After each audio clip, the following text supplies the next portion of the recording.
እንዴት ናችሁ? ደህና ናችሁ? እግዚአብሔር የተመሰገነ ይሁን።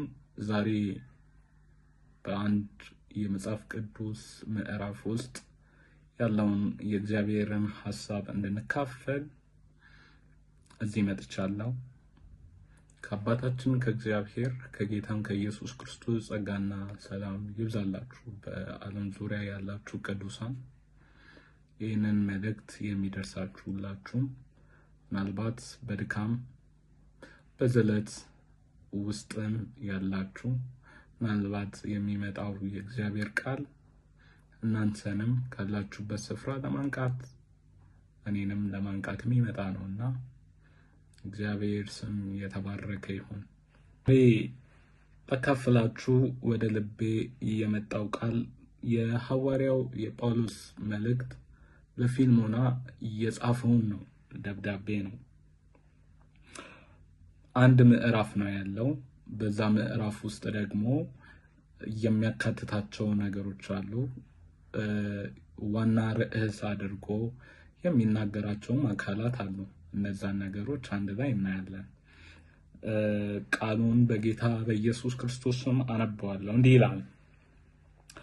ስለ ኢየሱስ ክርስቶስ እስረኛ ከሆንኩ ከእኔ ከጳውሎስና ከወንድማችሁ ከጢሞቴዎስ ለተወደደ ወንድማችንና የሥራ ጓደኛችን ለሆነው ለፊልሞና፣ ለእህታችን ለአፍብያ፣ ከእኛም ጋር የክርስቶስ ወታደር ለሆነው ለአክሪጳስ፣ እንዲሁም በቤት ለሚሰበሰቡ ምዕመናን ከአባታችን ከእግዚአብሔር ከጌታችን ከኢየሱስ ክርስቶስ ጸጋና ሰላም ላንተ ይሁን።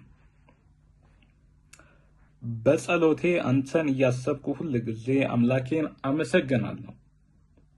በጌታ በኢየሱስ ያለህን እምነትና ለምዕመናን ያለህን ፍቅር ሰምቻለሁ። የክርስቶስ በመሆናችን ያለን መልካም ነገር ሁሉ በይፋ ይታወቅ ዘንድ እምነታችን ለሌሎች ለማካፈል እንድንተጋ ጸልያለሁ። ወንድሜ ሆይ በአንተ ምክንያት የምዕመናን ልብ ስለታደሰ ፍቅር ታላቅ ደስታንና መጽናናትን ሰጥቶኛል። ለዚህ ተግባርህን ፈጽም ብዬ አንተን ለማዘዝ በክርስቶስ ድፍረት ነበረ። ሆኖም እንደዚህ ከማድረግ ይልቅ ስለ ኢየሱስ ክርስቶስ እስረኛ የሆንኩት እኔ ሽማግሌው ጳውሎስ በፍቅር መመላለስን እመርጣለሁ። እኔ እስር ቤት ያለው ልጄ ስለሆነው ስለ አናሲሞስ አንተን እለምንሃለሁ። አናሲሞስ ከዚህ በፊት አይጠቅምህም ነበር። አሁን ግን ለአንተም ሆነ ለእኔ ጠቃሚ ነው። እነሆ እርሱን ወደ አንተ መልሼ ልኮአለሁ።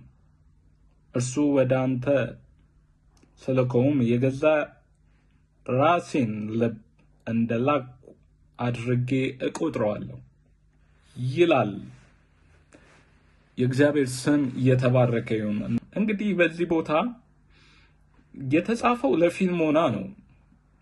ዋናው ጭብጥ ደግሞ አናሲሞስ የሚባል ድሮ ለፊልሞና ባሪያ የነበረ ነገር ግን በፈጸመውና ባደረገው ድርጊት ምክንያት ወደ እስር ቤት የገባ፣ በእስር ቤት ከጳውሎስ ጋር የተገናኘ፣ በእስር ቤት ውስጥ መሆኑ የክርስትናን እምነት የተቀበለ የማይጠቅም ዕቃ ብሎ የተጣለው አካል ባሪያ ነው ተብሎ የሚነገርለት አካል እንዴት የሚጠቅም ዕቃ ሆኖ እንዴት እንደተቀየረ የሚናገር ነው።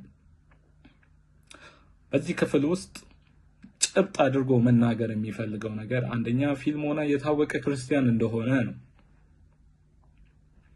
የሚያገለግለውም የቆላስያስ ቤተክርስቲያን በሚባለው ስፍራ እንደነበረ ነው። ምናልባት እቺን ቤተክርስቲያን በቤት ውስጥ የሚሰበሰቡት ምዕመናን ሊሆኑ ይችላሉ ተብለው ይታሰባል። ይህ ባሪያ አናሲሞስ ከጌታው ቤት ከፊልሞና ቤት በኩበለለበት ጊዜ በሄደበት ጊዜ ወደ እስር ቤት ገብቶ ነበር። በዛ ሰዓት የክርስትናን እምነት እንዲቀበል ጳውሎስ ምክንያት ሆኖታል። በዛ ስፍራ ላይ ያሉ የታሰሩ አካላት ነበሩ። የወንጌል ማህበርተኛ የሆኑት አንደኛው ጳውሎስ በእስር ቤት ውስጥ እየገባ ሲሆን ጳውሎስን ጨምሮ እነ ዴማስ እነ ሉቃስ እና የመሳሰሉት በወንጌል ምክንያት ወደ እስር ቤት ወደ ወህኒ የተወረወሩ አካላት ነበሩ። በዛ ማህበር ውስጥ ልክ እንደዛ አናሲሞስ በዚህ ምክንያት ደግሞ ወደ እስር ቤት ተጨምሮ ያለው። የሚገርመው ነገር አናሲሞስ ብዙ ያልተግባባበት ነገር ይኖራል። ምክንያቱም ማንነቱ እንደ ባሪያ ነው። አናሲሞስ ባሪያ ደግሞ እንደ ባሪያነቱ ሊገዛ ይገባል። ጌታው ነው ሊገዛው የሚገባው።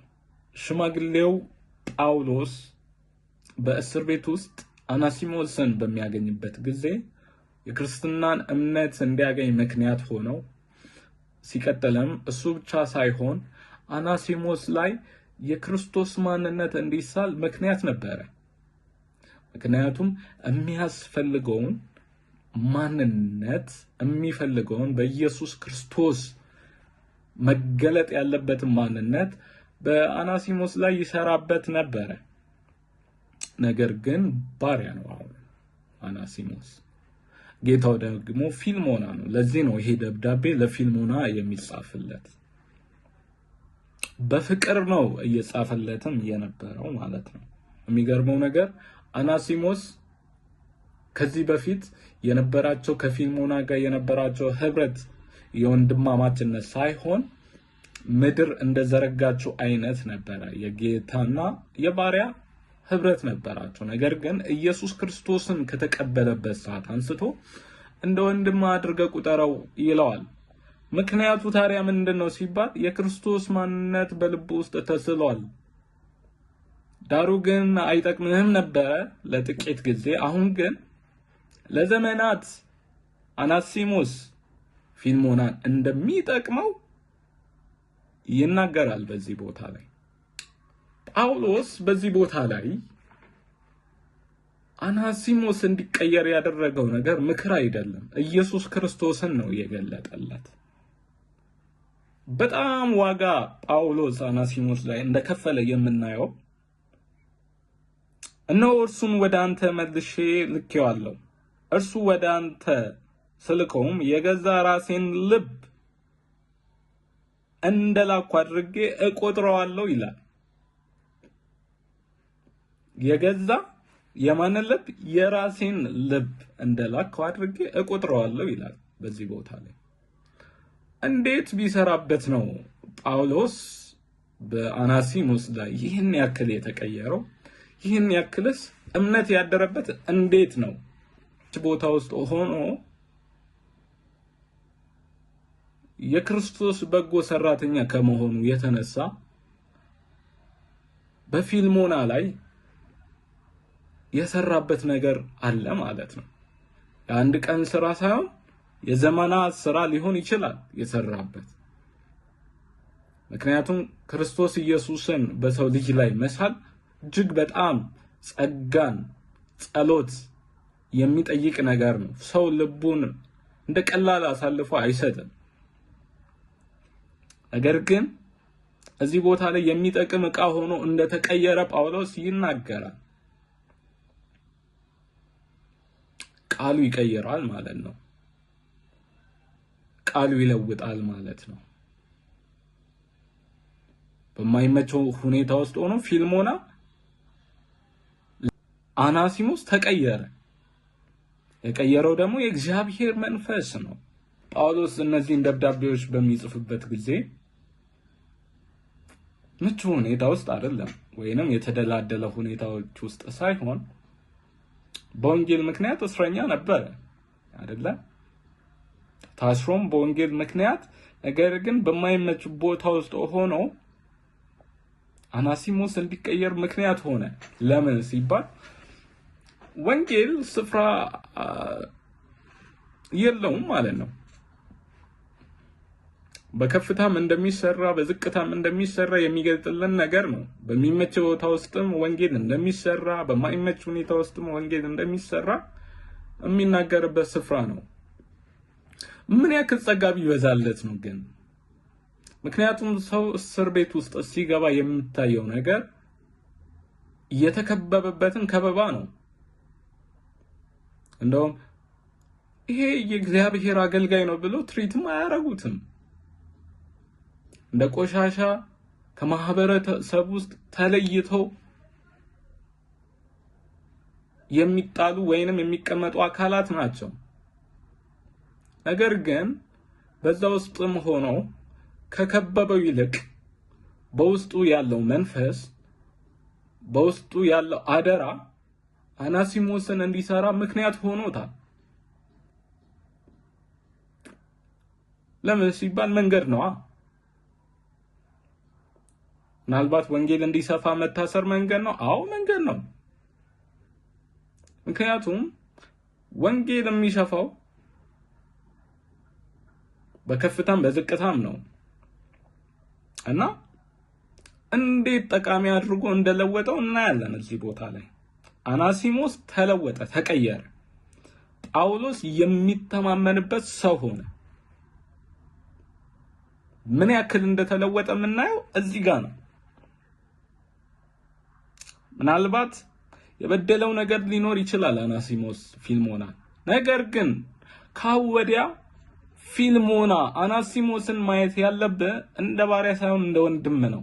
ለምን ሲባል የእግዚአብሔር መንፈስ ያገኘው አካል ስለሆነ።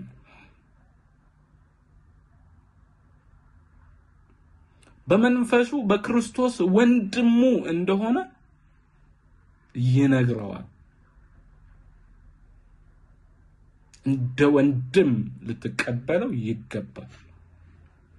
ካንተ ጋር የክርስቶስ ሰራተኛ ነው ይለዋልና ይገርመኛል። አናሲሞስን የቀየረው መንፈስ ዛሬም እኛ ጋራ አለና እኛ ስንቶቻችንን ለወንጌል ዋጋ እየከፈለን ያለነው እሱ ጥያቄ ውስጥ የሚገባ ነው። በተለይ በዚህ ዘመን እኔንም ጨምሮ ሁላችን ጥያቄ ነው። ግን ተልኮ ተሰጥቶናል አይደል? ወደ ዓለም ሁሉ እንድንሄድ የምስራቹን ቃል እንድንናገር በአብ በወልድ በመንፈስ ቅዱስ እያጠመቅን ደቀ መዛሙርት አድርገን አስተምሩ የተባለውን ነገር የክርስቶስን መንገድ እንድናስተምር ትክክለኛው መንገድ እንድንናገር በዛ ምክንያት ደግሞ ዋጋ እንድንከፍል ምሪትና መልእክት መጥቶልናል። እነዚህ ምሪትና መልእክቶች የመጡት ከሰው ሳይሆን ከልጁ ከኢየሱስ ክርስቶስ ነው። ወደ ዓለም ሁሉ እንድንሄድ ይሄን የምስራችን ቃል ይዘን እንድንወጣ የሚናገር ዋው! አናሲሞስን የቀየረው ይሄ የምስራቹ ቃል ነው። እንዲቀየር ግን ጳውሎስ በአናሲሞስ ላይ የሰራው ረጅም ጊዜ ነው። ምክንያቱም ለውጥ ባንዳ አይመጣም፣ በሂደት ነው የሚመጣውና አናሲሞስ ተቀይሮ የሚጠቅም ዕቃ ሆኖ ለቆላሲያስ ቤተክርስቲያን የሚጠቅም ዕቃ እንደሆነ ተስፋ አደርጋለሁ። ምክንያቱም ወደ ፊልሞና ነው እየተላከ ያለውና ፊልሞና ደግሞ የሥራ ጓደኛ ነው ከነ ጳውሎስ ከነ ጢሞቴዎስ ከነ ሉቃስ ከነ ማርቆስ ጋር አብሮ ሰራተኛ ነው። ያቺ ቤተክርስቲያን በቤታቸው ብትመሰረትም ግን እየበዛች የምትሄድ ናት። የወንጌል መንገድ ይሄ ነው። ይሄን የተናገርኩበት ምክንያት ለምንድን ነው ሲባል በቅርብ ጊዜያቶች ምን ሰማቸው አዳዲስ ዜናዎች አሉ አይደለ? ለምሳሌ ባለፈው ትኩስ ዜና የነበረው አንድ ጋዜጠኛ እንዲያደረገ ተብሎ እየተወራ ነበረ። ብዙ ወጣቶችም በዓለም ውስጥ ነው እየተንቀሳቀሱ ያሉት። መድኃኒትን ፈልገው የሚቅበዘበዙ ወጣቶች ያሉባት ጊዜ ውስጥ ነው ያለነው። ቤተክርስቲያን ምን ያክል ነው እየሰራች ያለችው? አናሲሞስ የሚጠቅም ዕቃ እንዲሆን ምክንያት የሆነው ጳውሎስ ነው። ጳውሎስ የሄደበት መንገድ ዋጋ የከፈለበት መንገድ ነው። ወንጌሉ ይቀየራል። በእውነት ያልተበረዘው ወንጌል፣ ያልተሸቀጠው ወንጌል የሚቀይር የሚለውጥ ስሜት ላይ ሳይሆን መንፈስ ላይ፣ ስብዕና ላይ፣ ነፍስ ላይ የሚሰራ ነው። ቤተክርስቲያን ምን ያክል ነው እየሰራች ያለችው? ለምሳሌ በቅርብ በወጡ ጥናቶች መሰረት እነዚህ የግብረ ሰዶም እንቅስቃሴዎች አብዛኛው ጊዜ በጣም ተስፋፍተው ያሉት ወደ 4 ነው ወደ 5 ስፍራዎች ላይ በጣም እየተስፋፉ ነው ይባላል። ለምሳሌ ወደ ሻሸመኔ ብንሄድ፣ ነቀምት አካባቢም፣ አዲስ አበባም፣ ወደ ጅማ አካባቢም በጣም እየተስፋፉ እንደሆነ ይነገራል። እነዚህ ነገሮች በዱላ ነው መመለስ የምንችለው? ይሄ የኔ ጥያቄ ነው። ምክንያቱም እነዚህ ሰዎች ለዚህኛው ነገር በሚጠመዱበት ሰዓት እንደ ቀልድ እየገቡበት ነገር ነው። ፈልገውት ናፍቀውት ወይንም በፍላጎታቸው የገቡበት ነገር ሳይሆን በግፊት የሚገቡበት ነገር ይበዛል። የጓዳ ሚስጥራችንን ምን ያክል እናውቃለን? ይሄ የኛ ጥያቄ እንደ ቤተክርስቲያን ጥያቄ ሊሆን የሚገባ ነገር ነው።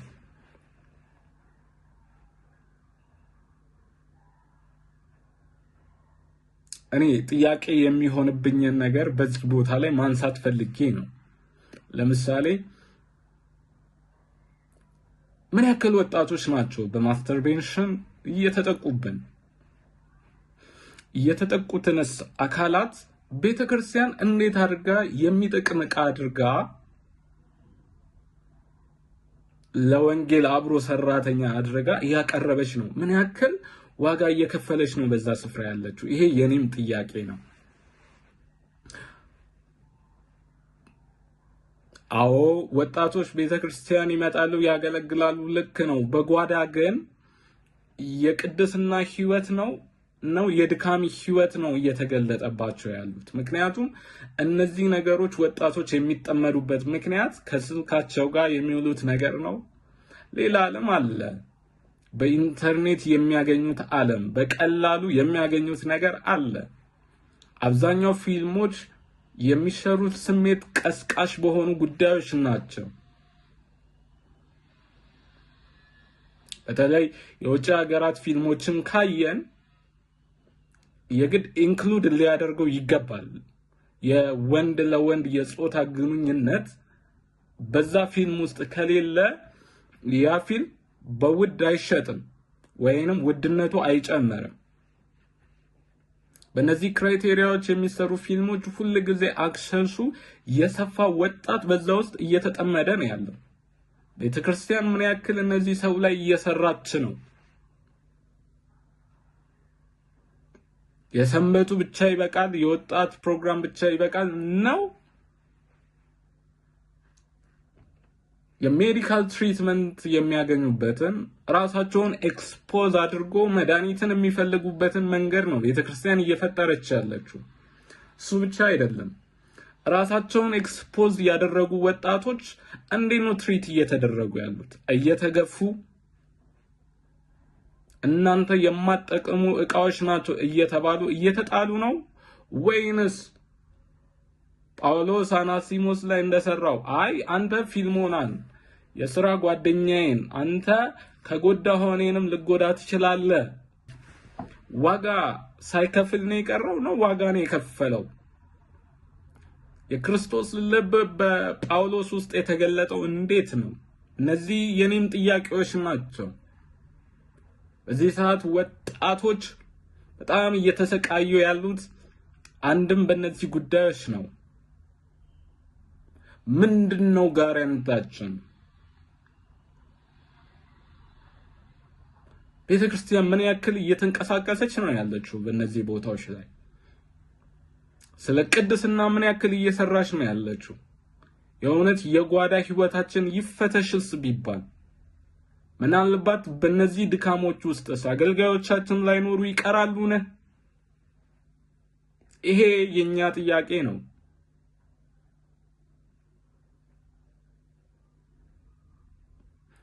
ከተገኙስ እንዴት ነው ከነዚህ ነገር ነፃ እንዲወጡ ምንድነው እየተሰራ ያለው ነገር? ጳውሎስ ግን የሰራው ነገር ቢኖር አንድ ነገር በአናሲሞስ ላይ ኢየሱስ ክርስቶስን ነው የሳለበት። የቅድስና መንገድ ዋጋ የመክፈልን መንገድ ነው የሳለበት። ምናልባት ባለፈው ያየነው ጋዜጠኛ ላይ ዱላ ተወርውሮ ሊሆን ይችላል ለውለቀ። ምናልባት ከስራ ታግዶ ሊሆን ይችላል። ምናልባት ይሄኛው ሰውዬ እንዴት ነው ወደዚህ ነገር የገባው? ምንድነው ኮዙ ብለን ካየን ሩቱን ልናገኝ እንችላለን። እንደዛ ካልሄድን ግን አሁንም የፍርድን ህይወት ነው የምንኖረው። ምንድነው ለቤተ ክርስቲያንስ ጋራንቲዋ? ትልቁ ጥያቄ መሆን ያለበት ይሄ ነው። ምንድነው ጋራንታችን? ጋራንቲ የለንም። እኛ ፕሮአክቲቭ ሆነን መንጋው ላይ የማንሰራ ከሆነ መንጋው ተበክሎ ቤተክርስቲያንን ሊበክል ይችላል። የቤተክርስቲያን አካሄድ የፍርድ አካሄድ ነው ለመንግስቱ ወይንም ለሙሽራይቱ የማዘጋጀት ሂደት ላይ ነው ያለችው። እነዚህን ጥያቄዎች የግድ በትኩረት ማየት ይገባታል። ምን ያክል ወጣቶች ናቸው በቅድስና እየኖሩ ያሉት፣ የጽድቅን ህይወት እየኖሩ ያሉት? እነዚህ ያስፈራሉ። በአሁን ጊዜ ስለ ቅድስና ማውራት ኃጢአት የሆነበት ጊዜ፣ ስለ ገንዘብ ስለ ንብረት ማውራት ስኬትና ድል የሆነበት ጊዜ፣ ከየትም አምጪ ዱቄቱን አምጪ የሚል አባባል ሰፍቶ የሚወራበት ጊዜ ላይ እግዚአብሔር መንግስት ግን በቁስ እየተለካ ያለበት ዘመን ውስጥ እንዴት በቅድስና ሙሽሪት ልትሄድ ትችላለች? እንዴት ወጣቶቹን በእነዚህ ነገር የተጠመዱትን እንዴት ለመንግስቱ ማብቃት ትችላለች? እነዚህ ጥያቄዎች ናቸው። አናሲሞስን የቀየረው ያ መንፈስ ዛሬም በቤተክርስቲያን ውስጥ አለ። ቤተክርስቲያን ግን እቅዷ ምንድነው? እንዴትስ እየሄደች ነው ያለችው? ከዝማሬ በላይ የሆነው ቅድስና ወጣቶች ላይስ እንዴት ነው እየተሰራ ያለው?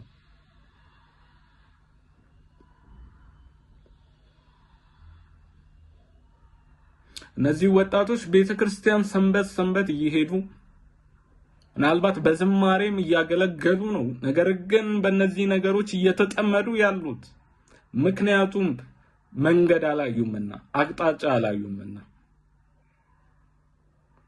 የተጠመዱትን ሰዎች ለመመለስ ደግሞ መንገድን ያጣሉና። በዚህ ነገር ላይ ቤተክርስቲያን እንዴት ነው እየሰራች ያለችው? እነዚህ ጥያቄዎች ናቸው መልስ የሚያሻቸው።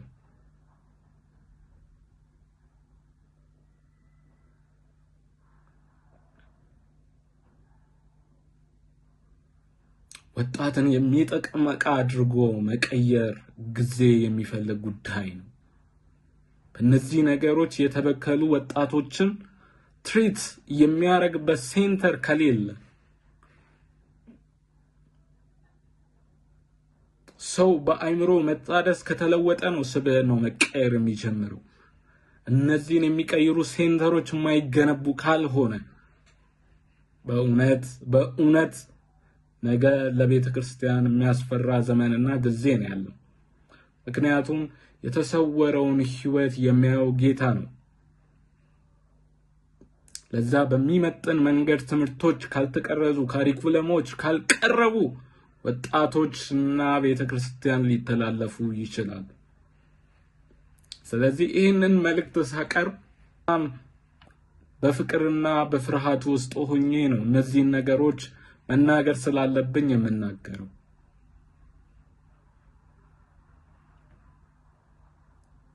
ጋራንቲ የለንም። ቤተክርስቲያን ወጣቶች ላይ መስራት አለባት። ወጣቶች ያማከለ አካሄድ መራመድ ይገባታል። የገሃነም ደጆች የማይቋቋማት ያቺ ቤተክርስቲያን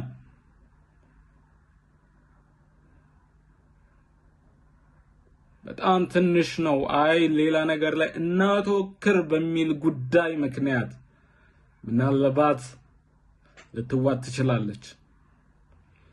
እዚህ ቦታ ላይ የምናያቸው እነዚህ መልእክቶች የተጻፉላቸው ቤተክርስቲያናት በአሁን ጊዜ አሉ ሲባል የሉም። መልእክቶቹ ግን አሉ። መልእክቶቹ አሁን እኛን እየጠቀሙን ነው። ሌላ እምነቶች ተተክተው ነው ያሉት። ለምን ሲባል ነገን አሻቅቦ ያለ ማየት ወይንም የመቀጨትም ምክንያት ሊሆን ይችላል።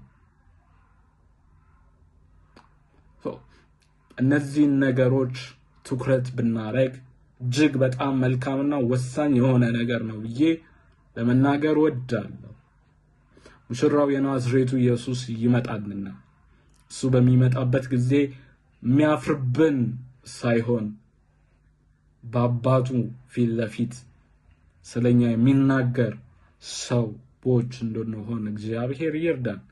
ከታይታ ይልቅ በጓዳ የምንሰራ ሰዎች ልክ እንደ ጳውሎስ ሽማግሌ ሆኖ ማረፍ ሲገባው በእስር ቤት ውስጥ ሆኖ ለወንጌል ዋጋ እየከፈለ ነገር ግን በስውር ሆኖ እንደና አናሲሞስ የሆኑትን ለቤተክርስቲያን የሚጠቅሙ ሰዎችን የሚያዘጋጁ ሰዎች እንዲያረገን እግዚአብሔር ዛሬም ይርዳን። አንድ በጣም የምንተማመንበት ነገር አለ። በዓለም ሳለን እግዚአብሔር ሕልውና ከኛ ጋር አለ። እግዚአብሔር መንፈስ ከኛ ጋር አለ። ለቤዛ ቀን የታተምንበት መንፈስ ከኛ ጋር አለ። ይሄ መንፈስ ሰውን ለመስራት ዛሬም ሕያው ነው፣ የሚሰራ ነው። ደሙም ዛሬ ትኩስ ነው፣ የሚሰራ ነው። ግን የሚጨክን ትውልድ ደግሞ ይፈልጋል። እግዚአብሔር ስም የተባረከ ይሁን። ለዚህ ነው በዚህ ምዕራፍ ላይ አናሲሞስ ላይ የተሰራው ስራ እጅግ በጣም ያስደንቅ ነው። የገዛ የራሴን ልብ እንደላኩ አድርገው ቁጠረው ካለ የአናሲሞስ ልብ እልከኛ ፊልሞና ላይ በቀል የሚያስብ ማንነት ያለው ያ የባሪያው ማንነት የጳውሎስን ልብ አይነት ይዞ ሲነሳ ምን ቢደረግበት ነው? ክርስቶስ ነው የተሳለበት። ለዛ ነው ቤተክርስቲያን ትኩረቷን ማድረግ የሚገባት ወጣቶች ላይ፣ ወጣቶችን ትሪት የማድረግ መንገድ ላይ የመፍረድ ሳይሆን ትሪት በእነዚህ ነገሮች በሚጠመዱበት ሰዓት ላይ ከማውገዝ ይልቅ እንዴት ወደሚጠቅም ዕቃ አድርጌ መቀየር እችላለሁ ብላ ዋጋ የምትከፍል መሆን አለባት። የዚህን ጊዜ ነው ወጣቱ የተደረገለትን አይረሳም።